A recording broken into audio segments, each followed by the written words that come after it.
তারা তাদের পরিচয় গোপন করে সরকারি দলের সঙ্গে থেকে তারা কাজ করেছে। এটার সুফলটা তারা এখন ভোগ করার চেষ্টা করছে। কিন্তু এই নির্বাচন তো শেষ নির্বাচন না, তাই না? এটা একটা একটা মানে ট্রানজিশনাল সময়ের নির্বাচন। এগুলো নিয়ে আলোচনা হচ্ছে, কিন্তু একটা জিনিস আপনাকে বুঝতে হবে যে বহু বছর আমাদের যে ছাত্র সংগঠন তারা বিশ্ববিদ্যালয় বা কলেজগুলিতে ঢুকতে পারে নাই, তারা কাজ করতে পারে নাই। কিন্তু যে সংগঠনটা মোটামুটি ভালো এখন ফলাফল করছে, তাদের সম্পর্কে আপনারা জানেন যে তারা তাদের পরিচয় গোপন করে সরকারি দলের সঙ্গে থেকে তারা কাজ করেছে।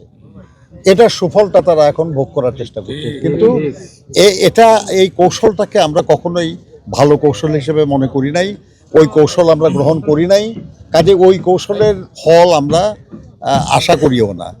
তবে আমরা এটা নিশ্চয়ই আশা করি যে আমাদের রাজনৈতিক দল হিসেবে আমাদের যে কার্যক্রম, আমাদের যে তৎপরতা, আমাদের যে ভবিষ্যৎ কর্মপ্রণালী, তার উপর অনেক কিছুই নির্ভর করবে। এই নির্বাচন তো শেষ নির্বাচন না, তাই না? এটা একটা মানে ট্রানজিশনাল সময়ের নির্বাচন।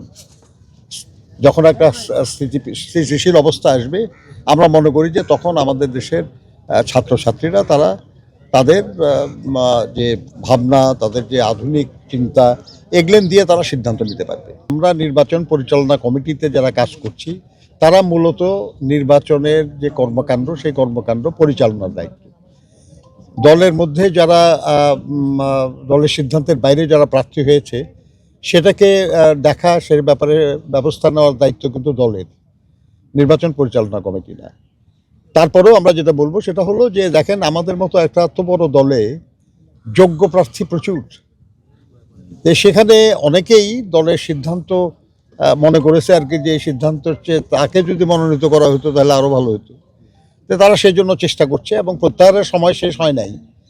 আমরা আহ্বান জানিয়েছি তাদেরকে যে দলের সিদ্ধান্তের প্রতি যেন তারা শ্রদ্ধাশীল হয়ে তারা মনোনয়নপত্র প্রত্যাহার করেন। আমরা আশা করছি যে তারা প্রত্যাহার করবেন। অনেকেই অলরেডি প্রত্যাহার করার কথা জানিয়েছেন আমাদেরকে। তো সেই জন্য আমি মনে করি আর কি যে প্রত্যাহার করার সময়ের মধ্যেই এই পরিস্থিতির অনেক উন্নতি হয়ে যাবে। আর মনোবল হতে হয় স্পাদৃঢ়। জেরুজালেম 25 বছরের পথ চলায় নিরাপদে রাখার প্রত্যয়ে। দেখেন, একটা নির্বাচন সুষ্ঠু হওয়ার জন্য আইন শৃঙ্খলা পরিস্থিতি স্থিতিশীল হওয়া, উন্নত হওয়াটা তো গুরুত্বপূর্ণ ব্যাপার, কোনো সন্দেহ নাই।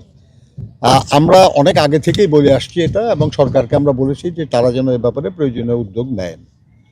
এ ব্যাপারে আমাদের জন্য যে সহযোগিতা করা প্রয়োজন, আমরা সেটা করতে রাজি হয়েছি এবং আমরা সেটা করছি। আমরা কাজ, আমরা এমন কিছু করছি না যাতে নির্বাচনের আগে কোনো আইন শৃঙ্খলা পরিস্থিতির সৃষ্টি হয়।